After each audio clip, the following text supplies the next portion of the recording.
Elizabeth very sensibly decided to govern a different way. She ruled like a man, she thought like a man, and as far as possible she acted like a man. That was Lisa Hilton on the reign of Elizabeth I. These were women who really paid their rent in this world, and they looked out for each other, and I loved that. It was a revelation to me how far they were willing to go for each other. And that was Anita Anand talking about the work of Sophia Duleep-Singh and her fellow campaigners for women's suffrage.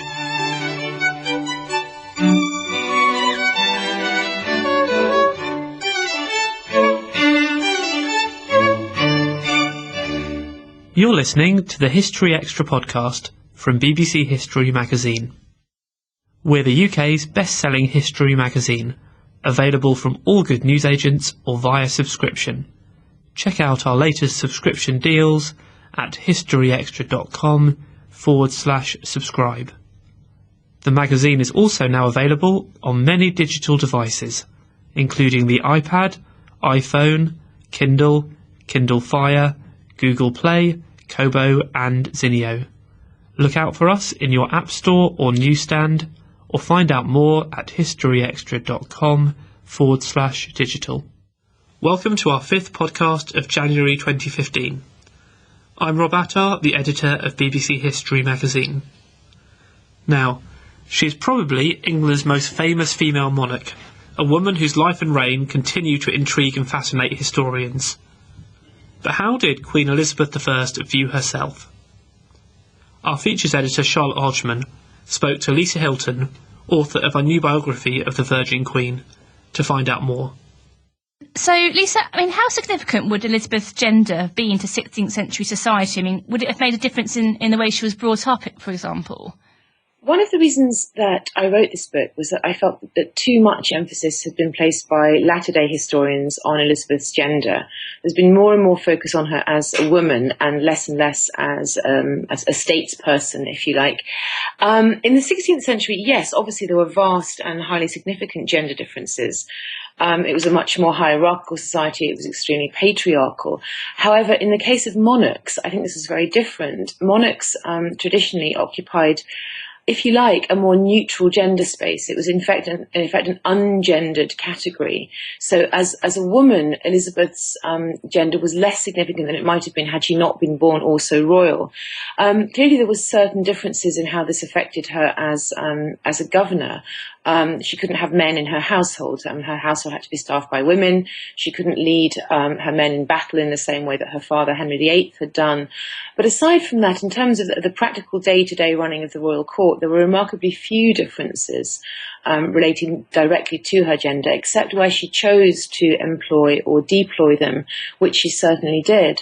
In terms of her upbringing, she shared her brother Edward's excellent humanist education and in fact probably surpassed him as a scholar. There were certain areas from which she was excluded. We have a rather sort of miserable picture of a disgruntled little girl being sent off to do her embroidery or practice her music while her brother Edward got to do exciting things like practice with his sword. But apart from that, the differences are much, much smaller than recent historians might have led us to expect. Do you have any examples of when perhaps it would have been a benefit for Elizabeth to have been a female ruler? It's certainly the case that, one of Elizabeth's most famous statements is that, I may have the body of a weak and feeble woman, but I have the heart and stomach of a king, yea, and a king of England too.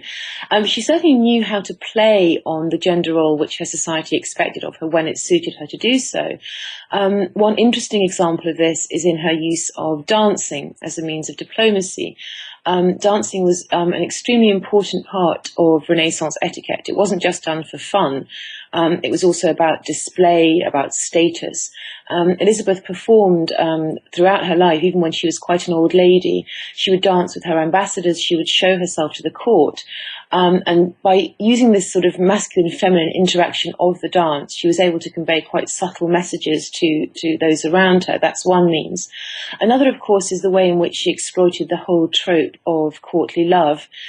We see Elizabeth's court as being one of a collection of men writing these rather extraordinary poems to Astrea, to Gloriana, to the Virgin Queen, almost as though they're a court of lovers worshipping their mistress. Now, of course, everybody in the 16th century knew that this was a game. It was a very elaborate intellectual joke. latter-day historians have read this rather more literally and have suggested that Elizabeth really did figure herself as some kind of perpetually refusing mistress.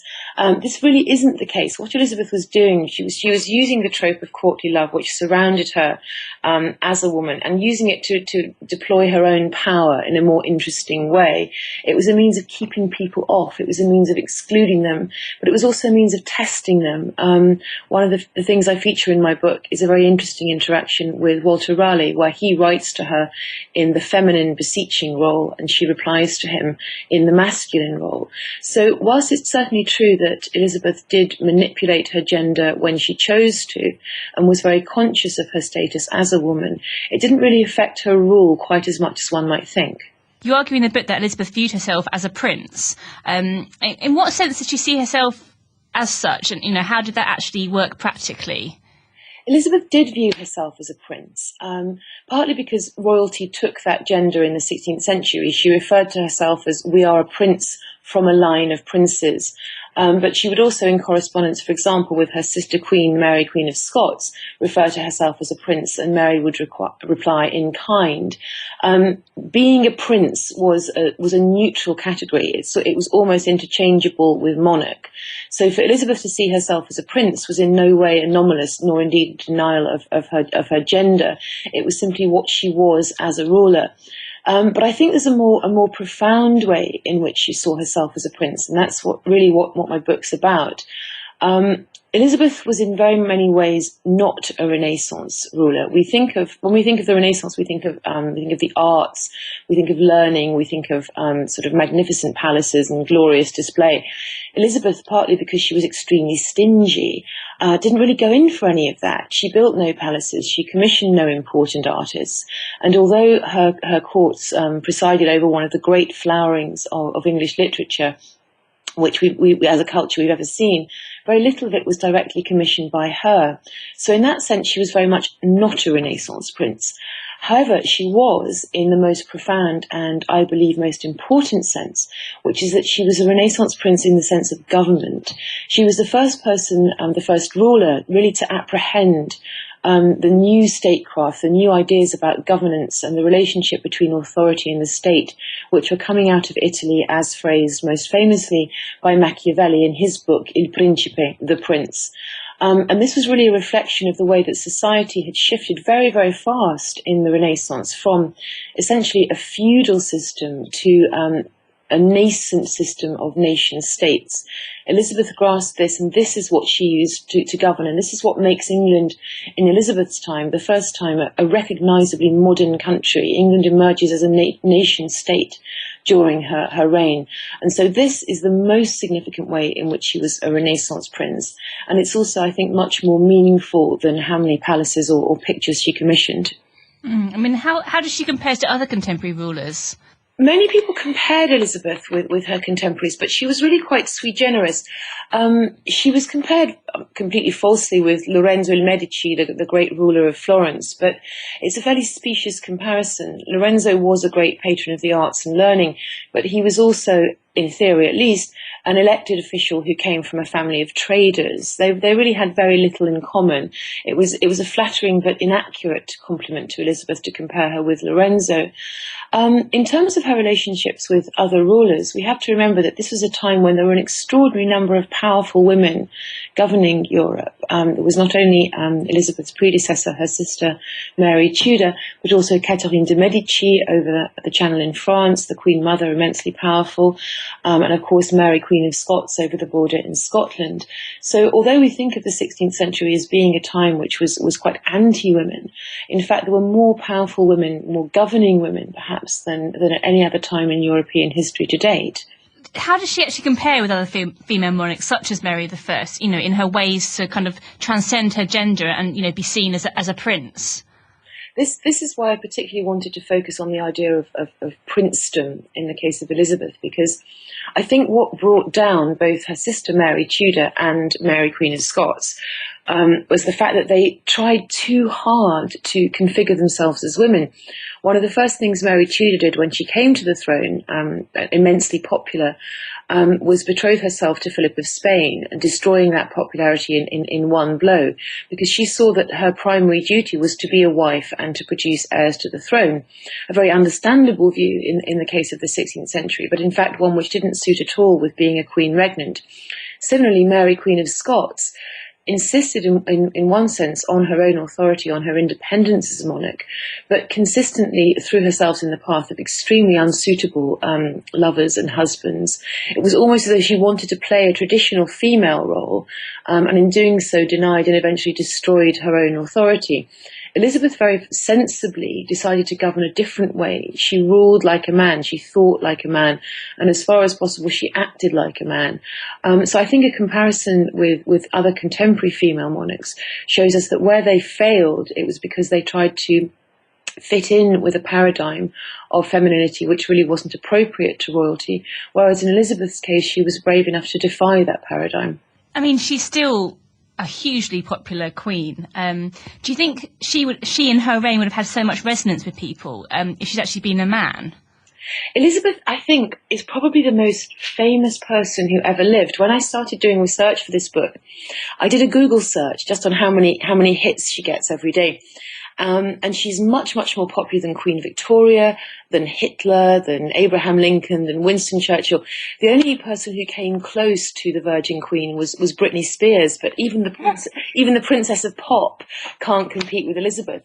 I think one of the reasons Elizabeth is so resonant to us today is because she employed very, very effectively what we might term branding. She was iconic long before the word was used about handbags. We can all probably draw a picture in imagination of Elizabeth I, the red hair, the white face, the elaborate ruff. I think people, millions and millions of people could conjure that image very easily in their heads. So yes, would she have been so popular had she been a man? I think possibly not. I think what she did was she played, as I've said, on her gender very effectively when it suited her. And she made an image of herself which reaches its apotheosis in the Gloriana portrait just after the Spanish Armada in 1588, which I discuss in some detail in the book. She made herself into this extraordinary, this unique icon, and I use the word advisedly there, which really no one had ever seen before, and it remains with us even today. When we think of the 16th century, that's who we think of, perhaps even more so than her father, Henry VIII. I mean, it's interesting that you mentioned Henry VIII. I mean, do you think she learned anything from her predecessors? I think she learned an immense amount from her father. I think she learned most of all about the contradiction between the imperative of the ruler to preserve the state at any cost and the difficulty of reconciling that with a Christian ethic. This is what Henry tried and failed to do. It's something Shakespeare discusses in his play Henry VIII, which is of course written with hindsight at the end of Elizabeth's own reign.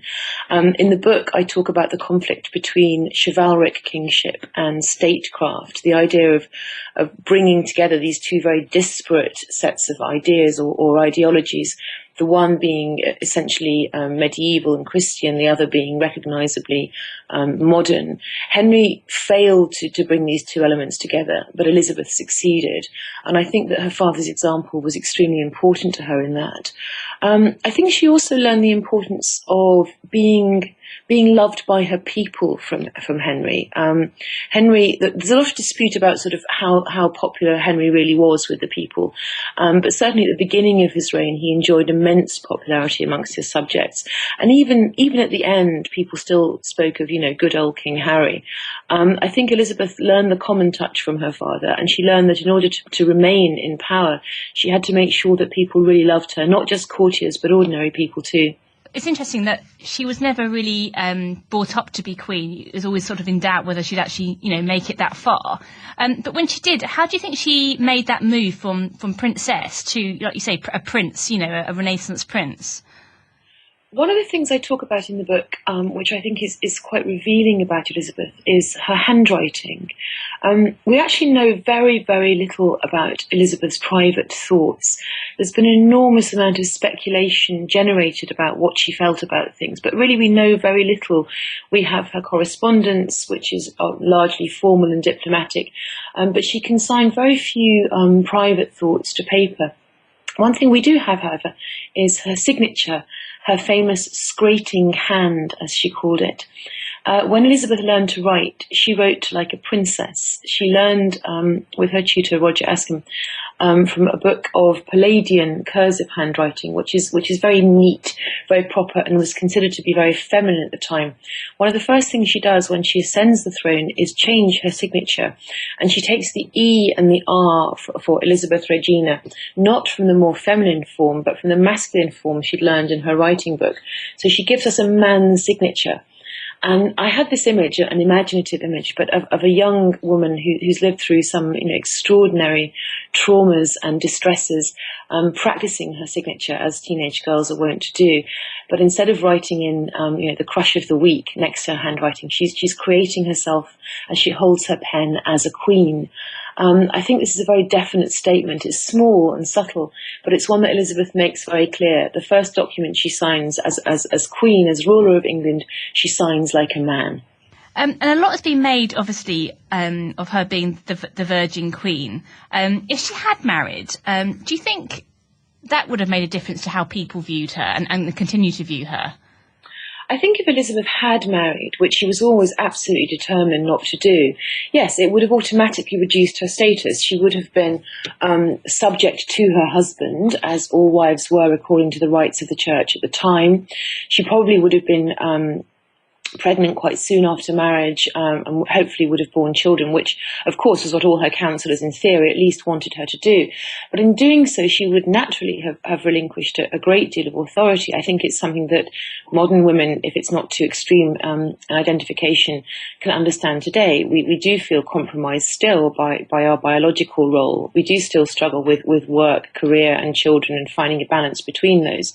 So in a quite modern way, Elizabeth, yes, would have had difficulty maintaining her status as the leader of the court if she'd also been a wife and probably a mother. I think this is one of the reasons why she chose not to marry, because she knew that any diminution of her authority could potentially be very dangerous. There's an awful lot of nonsense about Elizabeth I, particularly regarding her relationship with her mother, Anne Boleyn, and with Robert Dudley, who was arguably the great love of her life.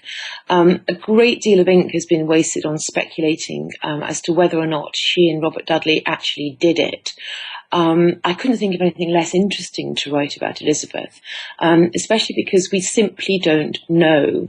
The facts stop at the bedroom door. There is no evidence as yet that anything occurred between them physically, beyond the kiss that she gave him when she made him Earl, which was witnessed by about 500 people, just on his neck above his collar. But aside from that, we simply don't know. So the enormous amounts of speculation which have been devoted to this, did they or didn't they, I think is just a kind of waste of time. There are far more interesting questions to ask about Elizabeth. Equally, her relationship with her mother, Anne Boleyn, screeds and screeds of contemporary psychological interpretations have been written about the trauma or not that Elizabeth's separation from her mother and her mother's execution caused her. But again, looking at the evidence, we really don't have any evidence that she was ever traumatized by her mother's death. She may have been, she may not have been, nor do we have any suggestion that she was influenced by her mother's religion, or that she wore her mother's A pendant, as one historian confidently asserts, despite the fact that no such pendant exists in the royal account books, or indeed in any image of Anne which was painted contemporaneously. The images we have of Anne Boleyn wearing such a pendant were painted about 100 years after she died.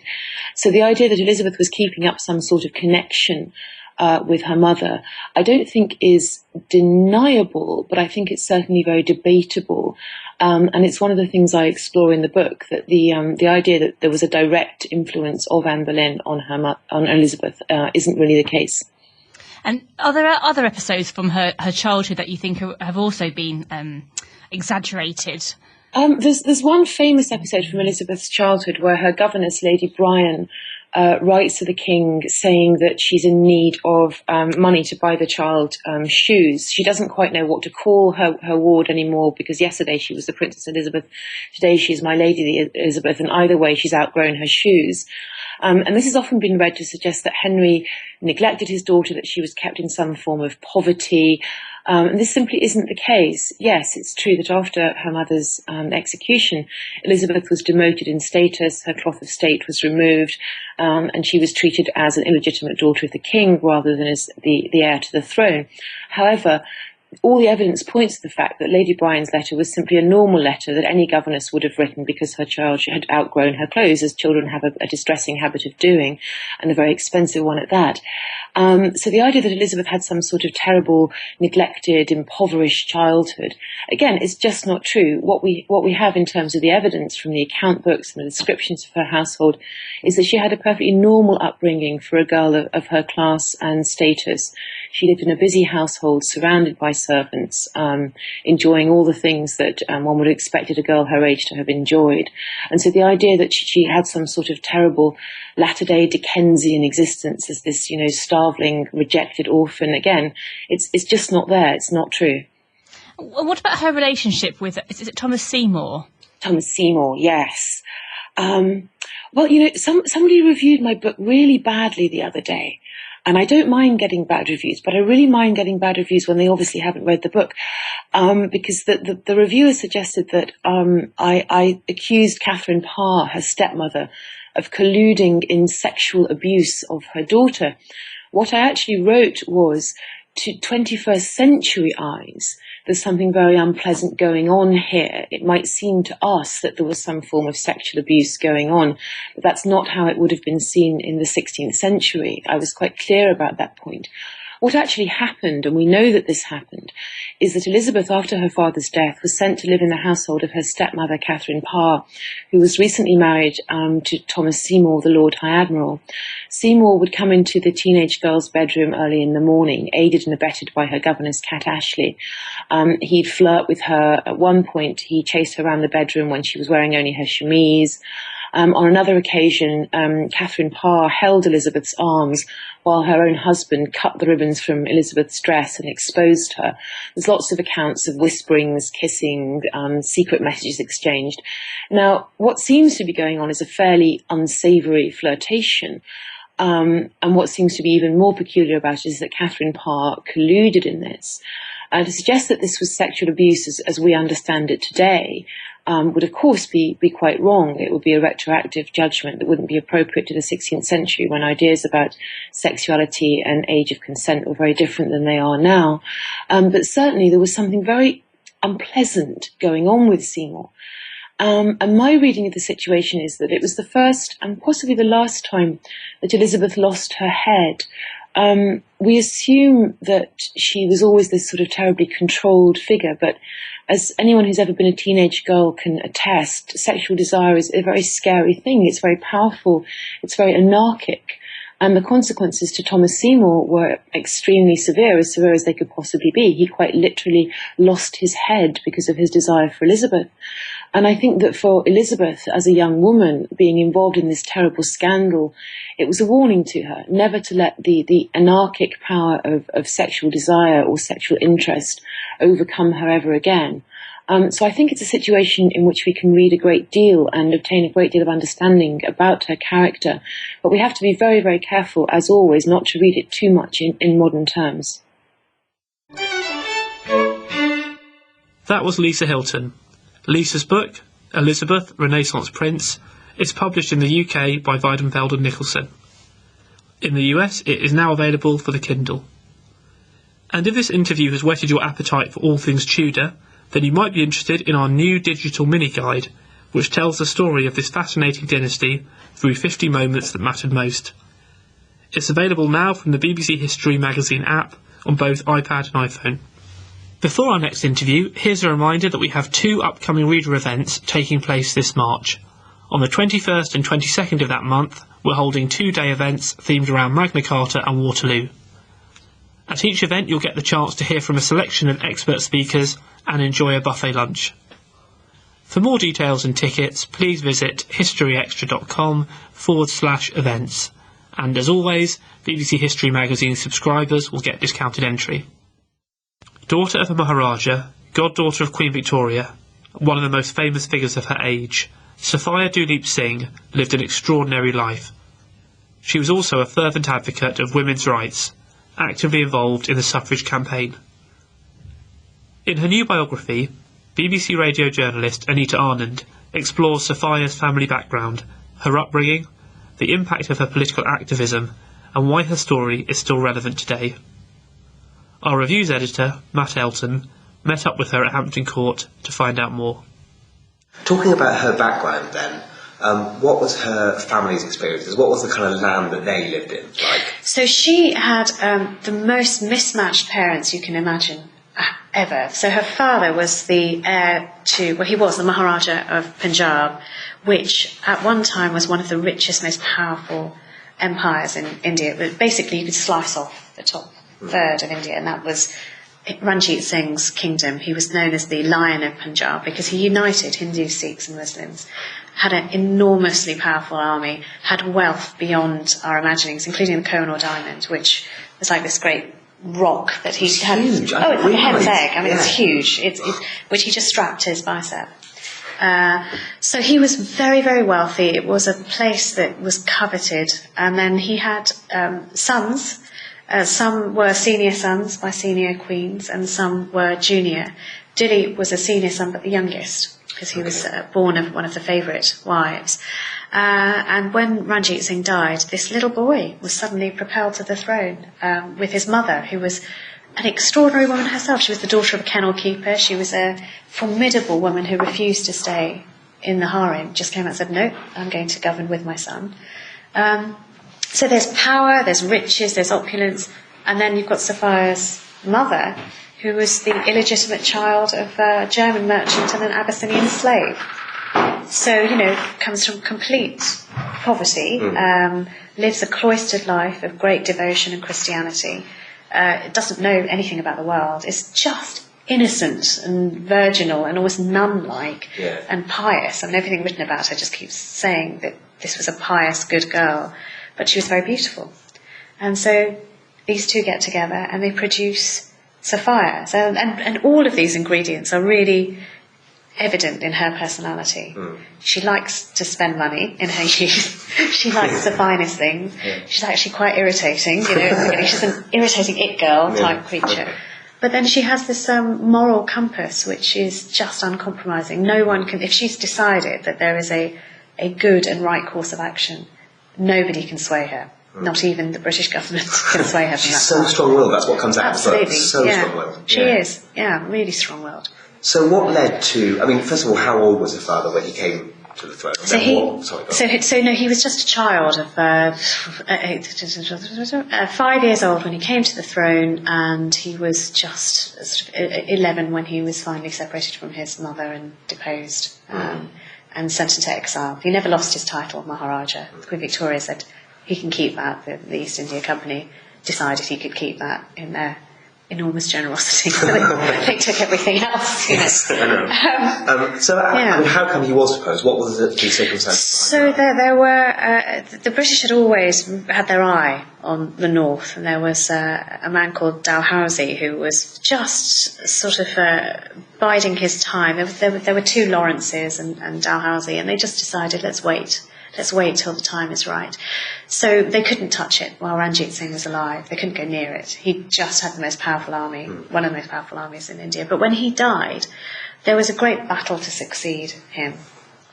And there were factions, and there were fractious factions. And when Dilli took over, there was still a lot of resentment bubbling in the kingdom. And the British thought, this is great. This is a really good opportunity to start making allegiances with people who might be able to break this kingdom up. And so that's what they did. They worked very, very hard, going to people who were very high up in the realm but not on the throne, saying, do you really want to be governed by this woman and a baby? This woman. And they referred to her in terribly disparaging ways. They called her a whore. They called her, one of them coined the phrase, the Messalina of Punjab, which is what she became known as. They said, do you really want this? Or wouldn't you rather have your own kingdom? If the time is right, we call upon your services. We guarantee you can be a king in your own little kingdom. And that's exactly what happened. So there were two Anglo-Sikh wars, and the second one was decisive. And after the first one, the British entered because there was a treaty saying they would not cross this river, the Sutlej River, which they signed with Dileep's father. But after he died, this treaty's still in place. But what if there is an insurrection and they can say they're coming in to protect the boy? So they did that. And when they came in to protect the boy, they garrisoned their troops in Lahore, made the little boy pay for it, separated him from his mother, and locked her in a tower. So there was no one really there to advise him or tell him what was happening right from under. This kingdom's being inched out from under him. The people of Punjab didn't revolt because they still had their king on the throne, but in the meantime, they're just preparing themselves for the second decisive battle, which will allow them to force this frightened, terrified little boy to sign everything over. And that's what happened, and that's what he did after the Second Anglo-Sikh War. He didn't see his mother for 13 years, is that right? Yeah, that's right. He didn't. And it's a tragedy, and she suffered so much without him. Yeah. The last time she saw him, he was beautiful. But he was a very beautiful child. Everybody comments on this, and Queen Victoria becomes obsessed with dispatches about him because they all talk about how beautiful he was. And he is her only child. And so she pines terribly for him in a horrible situation. She's in Nepal, finally. She dresses as a beggar woman and escapes from the British fortress. And she's kind of held prisoner. She doesn't have freedom to see people. She cannot be in touch with her son. Her son eventually sort of gets taken to Britain to live with his new mother figure, Victoria, the very woman who's robbed his true mother of everything, It's such a strange relationship that he has with her and that she has with him. How important was she in forming his life from that point onwards? She was everything. She was everything and everything. This is a boy who is desperate for love.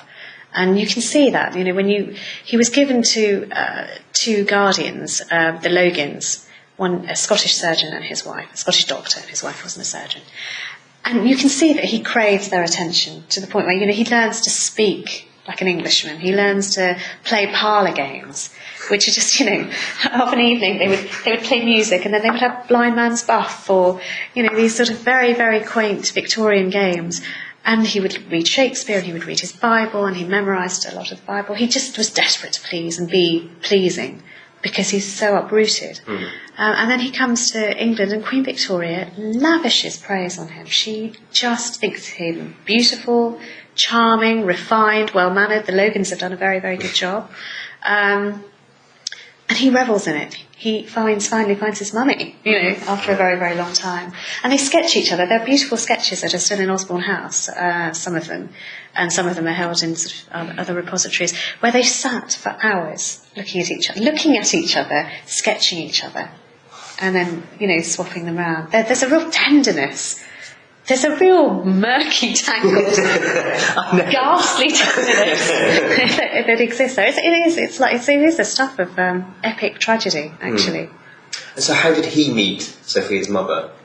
Well, he is pressured by Queen Victoria to settle down and find a wife. And because he and Bertie, the Prince of Wales, are very, very good friends and behaving very, very badly. So they are basically whoring their way around London, and Queen Victoria is sick of hearing about it. So she says to her son, that's it, you are getting married off and you're going to settle down and you're going to stop behaving like such a fool. And she says the same to Dileep, you have got to stop behaving like this and get married. She tries to arrange a marriage for him, which is, rather extraordinary, which is what his mother would have done if he was still in India. It was a very Indian thing, but I suppose also a very aristocratic Victorian thing. And she sort of matches him up with the only other brown aristocrat, just thinking if we put them in a room, they would fall in love with that. Job done. But he doesn't like her. He thinks she's too sophisticated, and what he wants is because he's had many love affairs and many trysts, and nobody wants to marry him. They're very happy to be flirted with. They're very happy to get jewels and even, have intimacy with him, but they don't want to marry him. They don't want a husband like that, a heathen in your house. So he goes sort of quite hurt, and he looks around for a pious Christian girl. And and he's taking his mother's ashes to India. This is how he stops off in Cairo, which is a stop-off point for most of the very long voyages. He says, can someone please find me a girl like this? And he goes to the Christian missionaries because he is a Christian, saying, it would be really lovely if she's Christian, but it would also be really lovely if she's quite pliant, humble, and will be, like me, an outsider. And there's a girl that they know about who is almost made to order, and that's poor old Bamba, who's living such a happy life, a blissfully happy life in her cloisters, teaching Bible studies, loving all the missionaries who are around her, and she gets plucked from this life and thrown into paradise and then hell. You know. I feel so sorry for her the whole way through. It's so awful. It's heartbreaking. Actually, the women suffer so much. I know. Which I think also informs her Sophia's righteous indignation on the part of women, because she sees so many women suffer in her life and hears of it. So, I mean, how did all these experiences shape her later character, do you think? You said a bit about her not stubbornness, but her... Well, I think she has two very separate parts of her life. The damage that was done to her in her youth. She had a completely incapable mother who was an alcoholic. She had, in quick succession, lost that mother, who actually dies at her bedside. Yeah. You know, and so she will always carry that guilt, survivor's guilt, that, her mother died praying by her bedside for her to get better. Her beloved younger brother, who I can't even express how much she loved him. They were just joined together. Then he dies, then her father dies. They lose everything. She's so insecure until her coming out, until she's about 18 years old, that she can't talk to anybody. She can't look at anybody. People think she's actually backwards. They think she's going to be held back. She's never going to get married. Because she's so insular. She's so introvert. Yeah.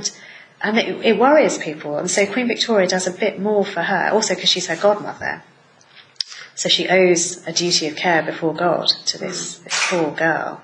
So she takes a very special interest in looking after Sophia and bringing her on gently, and trying to make up for the neglect that she suffered over this terrible time when her fathers abandoned them. 5 or 6 years of terrible neglect can go on. But then she decides that she doesn't want to live this way anymore. She's got this great public occasion which she has no choice about. She's got to come out. She's got to have her debut in society. It's going to be at Buckingham Palace. She suddenly does this extraordinary thing which not many people are capable of. She bucks up. She just suddenly says,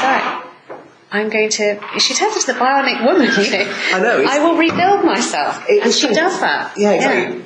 I mean, that moment that she turns from being this person who hates having her photo taken, turns to profile all the time. Yes. And then suddenly realises that she really likes it and embraces it. Yes. What gave her the strength to do that? I think at first she forced herself to do it. But when she got a lot of praise for that incredibly successful debut, which was one of the most important debuts that year, because there was so much royalty and so much fanfare around this one. It was stuffed to the gills with people from the royal courts of Europe, politicians, ambassadors, and she does it flawlessly.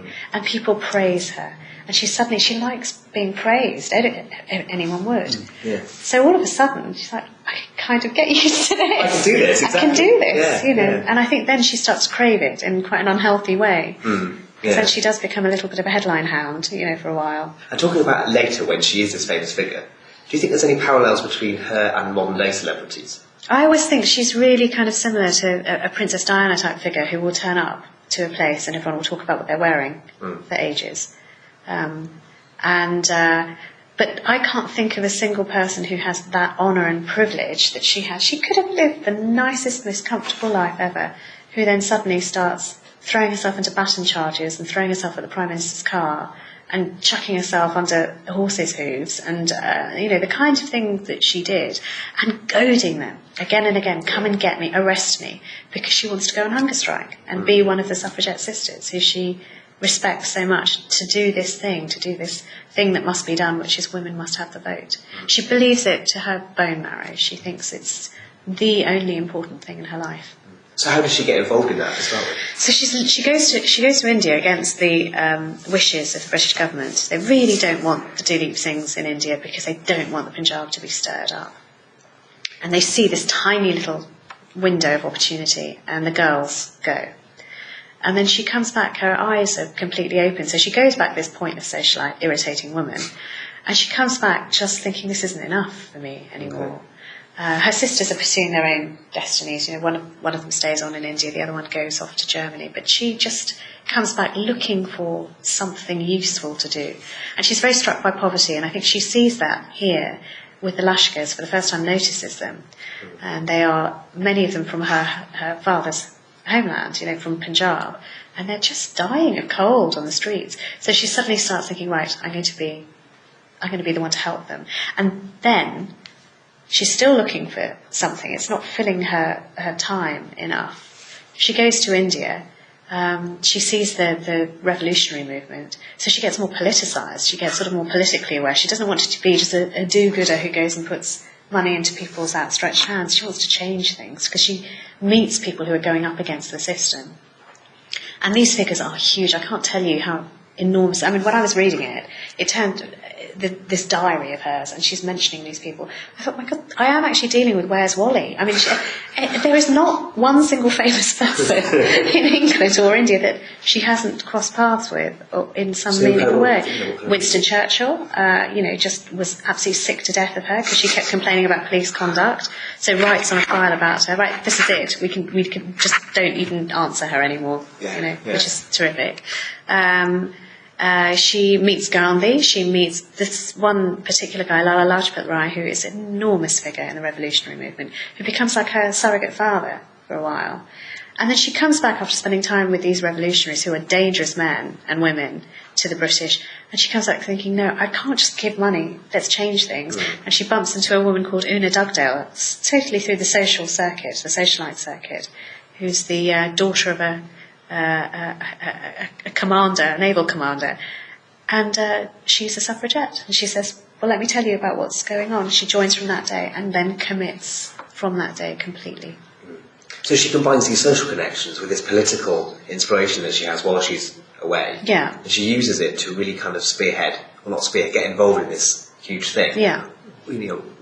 What was her role in this movement? So first of all, she joined as a celebrity totem, I suppose. She would go along to at-homes and parties because it was hugely magnetic to women who wanted to meet a princess. And so it was very, very helpful to the suffragettes, both for fundraising and also for beefing up their numbers. So the WSPU would just sort of use her quite a lot, sort of at these at-homes.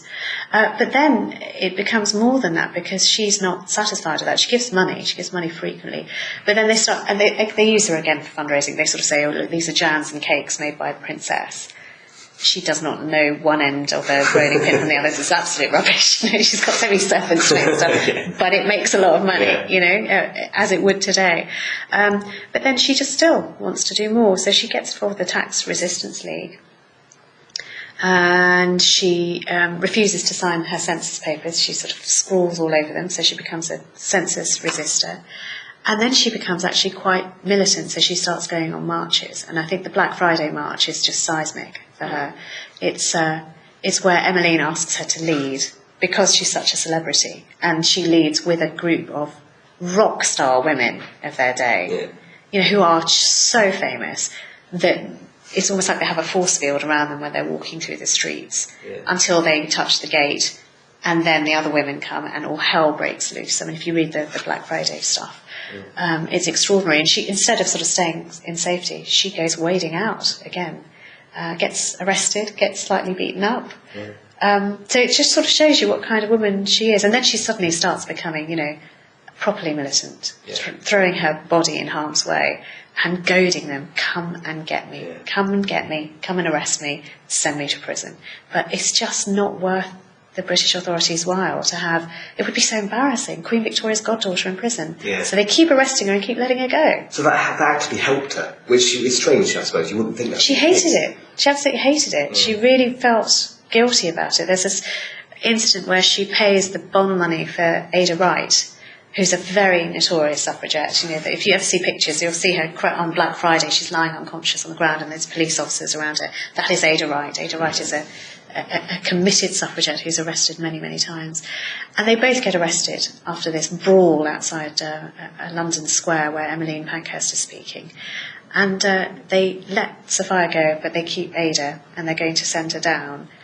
And then Sophia very quietly and secretly pays the fine, which is a very controversial thing to do because the suffragettes did not want fines paid. They wanted to go to prison. Yeah. They wanted to hunger strike and they wanted to shame the government. Yeah. So Ada's got really strong feelings about it. So she sort of does it very, very quietly out of shame that I can't have you go to prison when I'm not going to prison. Yeah.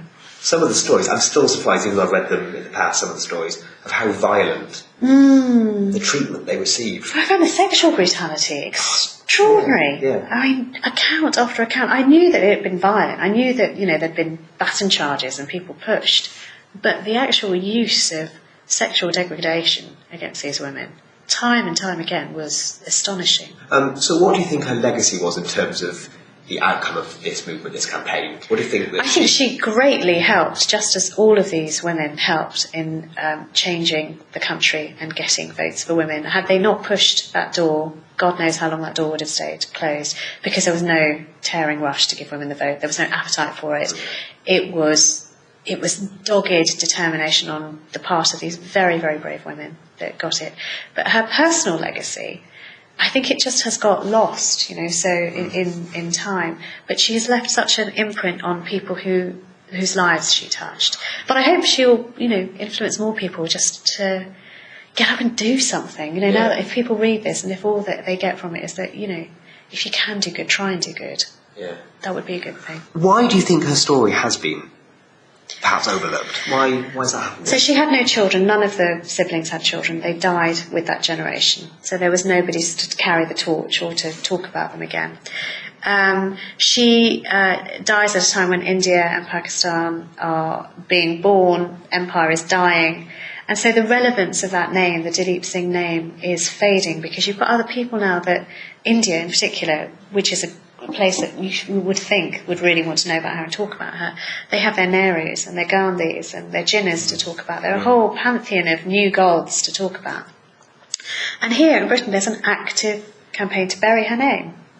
So to take any credit from her for any of the work that she did, particularly raising money during the war, but just to brush them away now. They're not relevant anymore. Let's brush them away. Why is that? The Punjab was simmering. It's sort of during 1919 was the time of the massacre, the Amritsar massacre. They just did not want this name to be up in the headlines for any reason, particularly not going to prison fighting for women's votes. You don't want a hero out of a Dilip Singh. You want them to fade away from history. And that the concerted attempt to sort of fade her away, it worked. And the suffragettes, there are so many amazing suffragettes whose names we don't know. We know Emmeline Pankhurst. At a push, you'll be able to name 3 or 4 others if you're interested in the subject. And they're the ones who went to prison and starved for their sisters. She was never allowed to do that. And so again, she slips. Yeah. So, What do you think her greatest strengths and weaknesses were? She was vain. I think partly vanity might have killed her because she had a tumour which really needed to be operated on, but she refused because she didn't want her face marred and to lose an eye, which I suppose sort of harkens back to her grandfather being a one-eyed man. She was stubborn, and sometimes that's not attractive. In later life, the servants said she was she was a difficult woman to work for. But her strengths were she had a bottomless pit of love and affection for those she loved, and she was loyal. No matter what, she was loyal. No matter how people might let her down or let themselves down, she never wavered. And she was principled, honourable. I think that she was I really came to respect her as well. Yeah. And in terms of what you think this story might have lessons for today, or any misapprehensions that readers might have about the period, do you think there's any of that? Well, I think it's completely relevant today because every time I hear Russell Brand, when he says don't vote, or when people are saying, just don't bother turning out, it makes me want to tear my hair out because I think actually you even have that choice.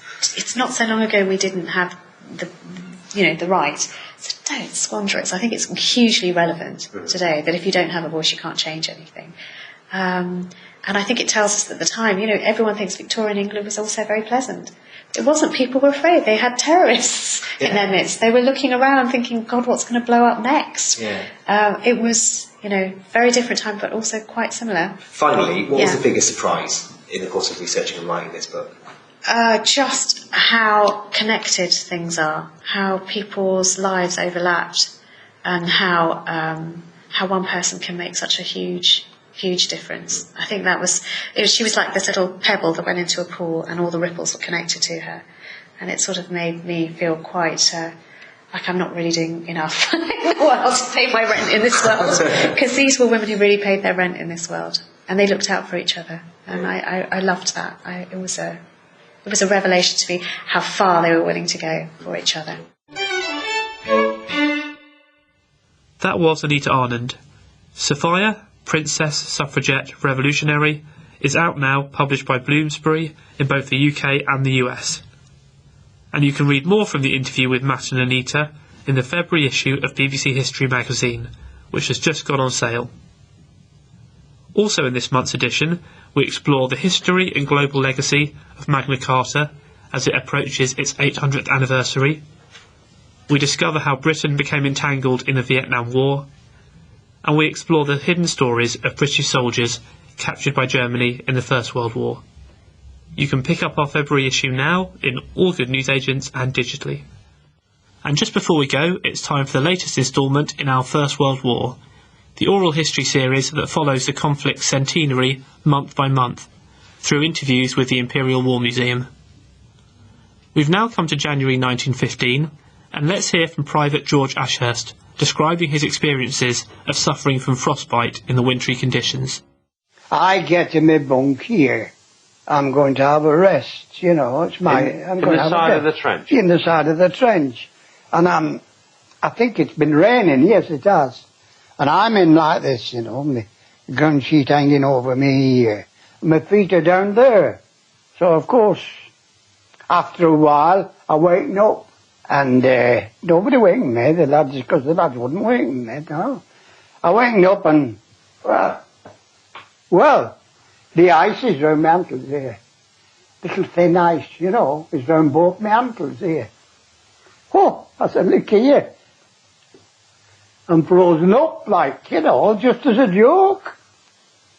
And I brought the ice and pulled my feet out, and they didn't feel cold, it's so bad they're out. So I carried on. Then relief came. On the fourth night, relief came. And I walked out and across the ploughed field. I thought, oh, I'm picking up a lot of thick clay stuff off this field, you know. I thought that. Until I got on the road. I thought, oh, they'll shift it when I get on the lane. Macadam lane sort of thing, you know. So I started kicking it off, but it never went. I was still walking on beautiful pads. You know, after I'd kicked all over the place to kick this stuff off my shoes, I walked on. I thought, oh, like walking on sponges. And I got to the smoker's corner, had a smoke like everybody else, fell in and marched off. Never said nothing to nobody, to the village. But when I got to the village this particular night, I am corporal of the guard. You see, each house provided a sentry every night to walk along these houses, although he'd nothing to do but walk along. Anyway, I had to go in that house. Say this lad out of 4 was sentry. They was on guard. I had to go on with the corporal of the guard. So I had to move out of my billet and go to theirs. Of course, I was laid down there all night because the lads, if anybody came round, they'd wake me up, you know. And I didn't do sentry, you see, only the lads. And I'm asleep all night. Then I wake up. They come in, they wake me up this morning. Oh, hell. My feet are that big. Both of them. What, really swollen up? Swollen, you should have seen the laces. You know, puffed up between each lace. So, I can't get up. I can't stand on my feet. Can't get up. So lads looked at me and said, oh, hell, Sergeant, yeah, Corporal. And they went in. They told my sister, woman at the back kitchen, you know. So they come running in. Oh, bring him in. And they had to carry me back place and place me with my feet near fire, near stove, you know, near the stove. That was George Ashurst. And you can of course keep up with our First World War every month in BBC History magazine. And that's pretty much it for this week. Do join us next time when we will be talking about workhouses with Samantha Shave, while David Cannadine will be telling us about his new role editing the Oxford Dictionary of National Biography. Thanks for listening to this History Extra podcast, which was produced by Jack Fletcher. Do let us know what you think about this episode by emailing podcast@historyextra.com, and we might read out your messages in future episodes. Alternatively, why not keep in touch via Twitter or Facebook, where you'll find us at History Extra. For more great history content, don't forget to visit our website historyextra.com, where you will find history quizzes, galleries, articles and more. Plus, it's where you can download every single previous episode of this podcast.